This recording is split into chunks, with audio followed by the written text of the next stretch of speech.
Right, hello and welcome back to my Kingdom of Avon map.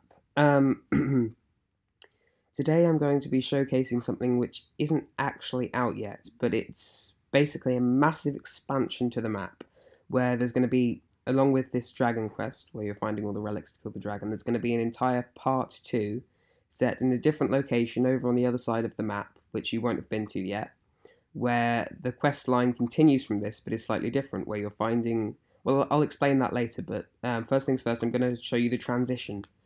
So, the ending of this quest will be obviously to kill the dragon, and when you find all the relics, you go over here to the ruins of Dragonreach, which I'll go to right now,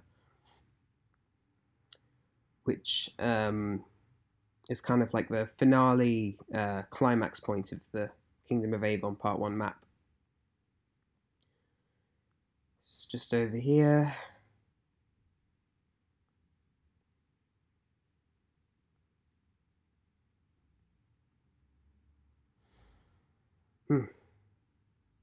Quite far away, unfortunately. So here we go. Dragonreach ruins. You'll come over here, go through these arches. Dragonreach. Now there is a noise which plays. It plays the Ender Dragon growl, but of course, with my recording software, I can't record my voice and the game audio as well. So sorry. You'll come over here. You'll climb up those steps. You'll go into this mountain. You'll climb up those steps to get to the top. I'm just going to fly up there. And then when you're up here, it tells you to summon the dragon at the podium by placing all the relics in this chest. And then it says to chase the dragon using elytra. I don't want to do that because I don't want to mess up the map itself, so I'm just going to spawn in a dragon and chase it. Slash summon Ender Dragon. Whoops. That doesn't happen normally. But anyway, here's the dragon. So you're flying away, following it, you're trying to kill it. The important thing is you do chase it, because otherwise this transition won't work and you'll never get to play part 2 of the map. I noticed a lot of people had struggled with following the dragon, so I might just add more clarity, so it's like a sign which says, if you cannot find the dragon, go to these coordinates and the dragon will be there. And I've lost it. This keeps happening. It's because my world doesn't render fast enough. Oh, there we go. Now, the idea is that the dragon will always fly towards Scrimville because that is the original world's spawn point.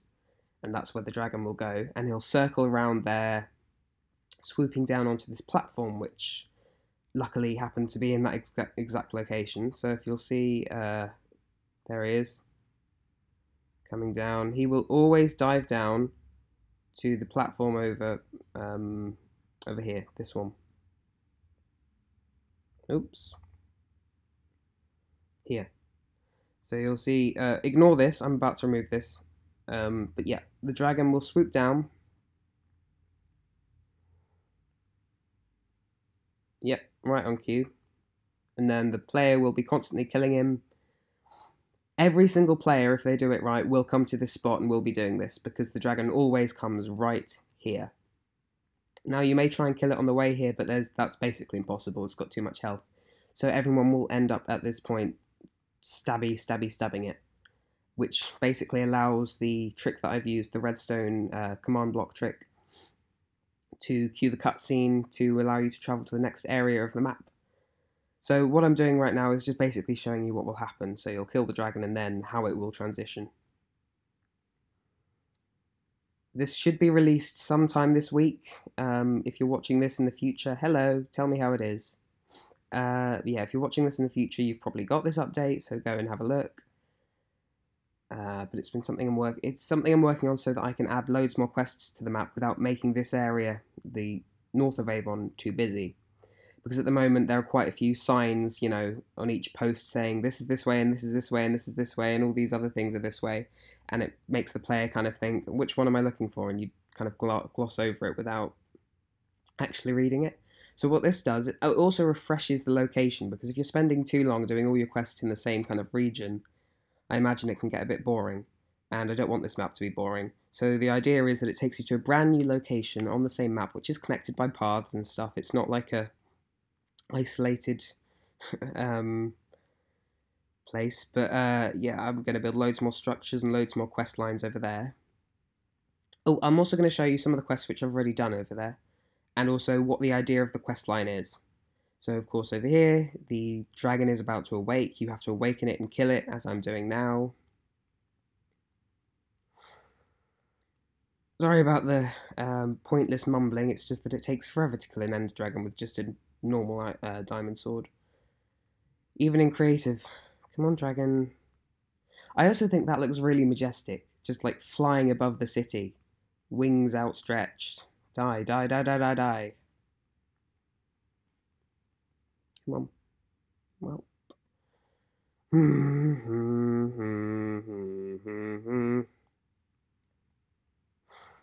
If this channel gets a bit more support, then what I might do is invest more in the technology I'm using. So maybe better recording software, maybe a better microphone, maybe better editing software, maybe invest more time into it. But right now it's mostly just for people who are interested. If you want to see the workings behind the map, which I'm not sure anyone who would, but you know, it's fun. There we go. Then teleports you up here, sorry. And you're given slowness so you can't move, and invisibility so if it's multiplayer you're not in the way of somebody else. So basically you're stuck up here, it plays this cutscene. The realm was saved. But his quest was not over. Oh no, here we go. Welcome to Stonehaven. Do do do do. The most epic MCPE city I've ever seen, built by Shrimp 1970. This was not built by me, this city, okay. I have not got the time for that. But seriously, respect. So yeah, it gives you a little cutscene. You saw I was floating up, and then it teleports you there, and it says head to the city. So you come up here,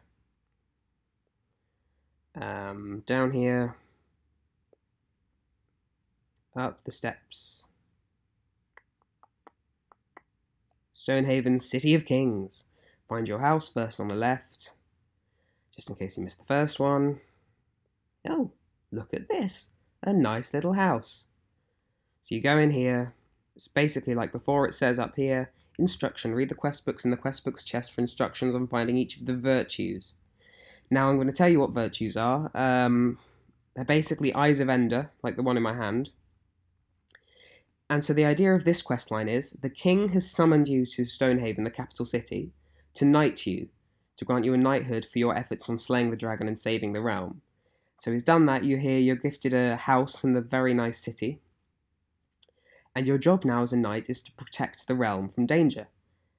But there have been fears that the dragon is going to return, because some people say that the orcs are planning on reviving him in an alternate dimension called the Dragon Realm, which basically is the end, but I'm going to give it a facelift. So the towers are going to be these epic stone monoliths, which you can climb up inside with the end crystals on top. So the idea is that you need to enter this Dragon Realm, the end, by finding all of the lost virtues, which are actually Eyes of Ender. So when you found them all, you go into some ruins, you go down into a crypt, you find the portal, you fill in the missing Eyes of Ender like you would a normal portal, except they're called virtues, and then it activates the portal, you jump in, and then you're transported to the Dragon Realm, and you try and slay the dragon again. So in that way, it is a direct continuation from the first part of the quest. It is taking place on the same map. I'm not uploading a part 2. This is all on Kingdom of Avon, the same map. But yeah, so I'm going to show you one of the quests I've done so far. So you've got completed quest books, like in your house in Riverwood, items, virtue chest where you place the found virtues, quest books, you complete these in order. So the first one tells you to follow the signs to Mirkwood. Completely original name, I know. And when you're there, you need to find the witch's house and kill her. Lovely. So you'll go down here. It says Mirkwood. That's where I should be going. Go up here. I'm going to fly. Mirkwood. At the moment there is only one quest I've done, but I'm planning on doing a lot more. Obviously, this is all very new. I did this over the weekend. Oh, so you get to here. It says, Mirkwood, follow the torches. So that is what I shall do. Yeah, follow the torches. You'll be in this very nice swampland, which is the same swamp in which there's another massive city called Swampton, which is way over there, and I think one of the quests will take place there. In fact, quite a few will, because it's epic. It was built by Shrimp, not me. But yeah, I really like this swamp because it reminds me of that scene from Lord of the Rings, where they're traipsing through that mosquito-ridden swamp with Gollum. There's just bogs everywhere, and it's all dark, dirty greens and stuff. It's kind of beautiful in its own way. That sounds weird, probably, because it's just so wild. It's very odd. Some of the Minecraft textures are horrible, like the plains biomes. They're just horrible, blocky trees. And then you have like the jungles, which are amazing and majestic and stuff, and the swamps, which are so well coded. Here we are. This is Mirkwood, which is actually a dark oak forest. You've got these very nice fantasy trees. And this is the forest where the witch lives, and I think that's quite fitting because it looks kind of like the deep dark woods where the witch lives in her little abandoned hut. I'm going to change to day because the house looks better at day. So /time set day. Okay, so over here you're following the torches. Up here, around.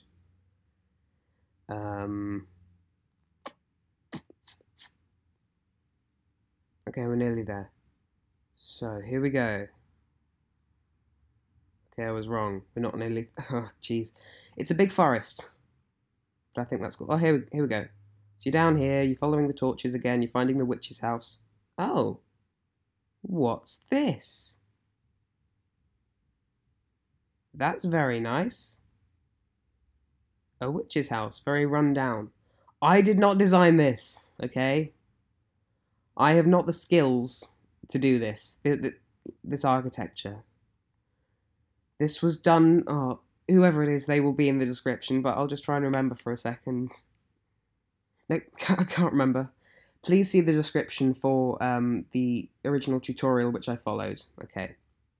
But one thing that is my own touch is these blocks are not actually from John Smith Textures, they're from Conquest. And what I did is because these blocks are actually concrete, which currently in John Smith are just redundant blocks, they're just block colours, which I'm never going to use in a medieval map. So I went into the files and retextured them with these fancy ones which were used in Conquest. And I think they're very nice. They're sort of clay bricks, almost made of mud, like you'd find in some very, very old medieval houses. You know, they'd make bricks out of mud and stuff. But, yeah, so we go in. Oh, I retextured the doors as well, from as the Conquest ones. You walk in here. It's all very hay-like and run down. It says in the quest book that you're here to find the witch's house, kill the witch, and retrieve her virtue, which is one of the Eyes of Ender. So you come up here, you kill the witch. It spawns a different one every time. You find, oh, potion room key. Thank you very much. It can be placed on logs. These are actually potions. If you want to take them, in these chests, there's some brimming materials. Totems of Undying. Yeah. The interior is all my design. In the tutorial, he doesn't do an interior, so I had to do it myself. I'm pretty proud of it. I'm not normally good at all interiors, but I think with rundown things, it's much easier because you can just mix a load of rustic blocks together.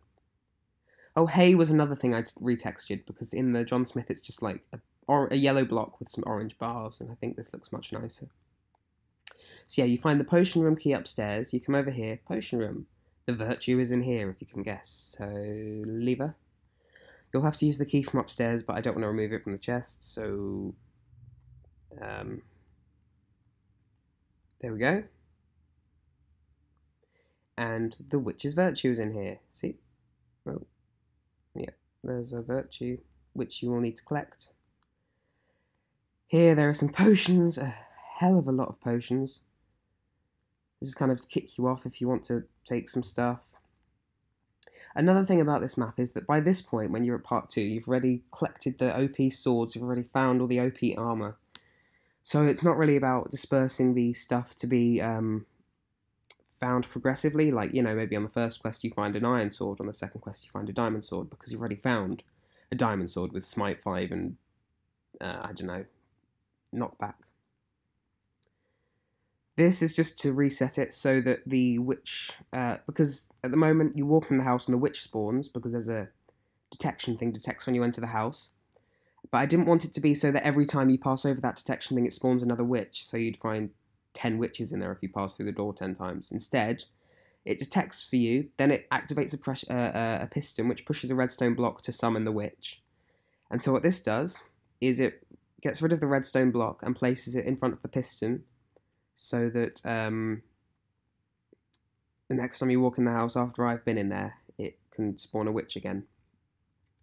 Makes sense in my mind. I don't know about you. Don't really care. Joking. So that's about it for quest 1 of the Dragon's Return questline.